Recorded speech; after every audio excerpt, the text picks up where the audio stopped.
በትምህርቱ ቀኑበት መምህራኑና የተናለቆች ገድሎች መስሉን ሰጠን ቀበሩትም። የተቀበለው ትናንት ሶስተኛው ቀን ነው። ያገለግሉት የነበሩ ሴቶችም ትናንት ወደ መቃብሩ ሂደን ነበር። በዚያም መላእክትን አገኘን። እነርሱም የጌታችን ኢየሱስ ክርስቶስ ከመቃብር ውስጥ መነሳቱን የመሰራት ነገሩን ብለው የሚያስደንቅ ነገርን አወሩልን። መስሎ ገላቶችን ቤተሰቦቹ ከሮማውያንና ከሰራውያን ጋር ስለመነሳቱ መስክረዋል። እሱም የተነሳ በኋላ እንዳዩ ተናግረዋል።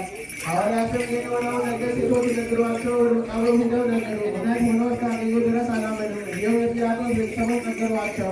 ዳግመኛ የመላእክት ማኅበር ፈጽሞ ሲያመሰግኑ አዩ አሉት። ጌታችን ኢየሱስ ክርስቶስም የብዙ ሕዝብና የብዙ ሴቶችን ምስክርነታቸውን እንዴት አድርገው አላመኑም።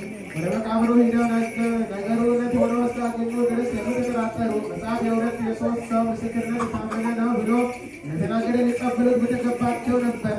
እናንተ ስለ ጌታ ኢየሱስ ክርስቶስ ትንሣኤ በሦስት ነገር በሦስት ቋንቋ እነርሱም ሮማውያን፣ ግሪካውያን፣ ዕብራውያን ሲሆኑ ምስክር እንደሆኑ ነገራችሁን አላቸው።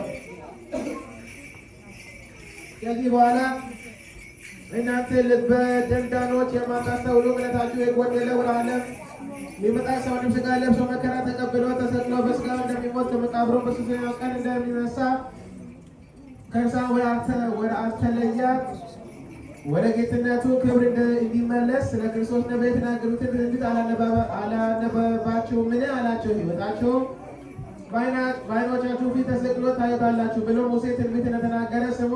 ዳግመኛም ሕይወታችሁ በእጄ ላይ እነሆ ተሰቅሏል አለ። ዳዊትን በምግቤ ውስጥ ሐሞትን ጨመሩለት፣ ጥማቴን መጠጣውን አጠጡኝ አለ።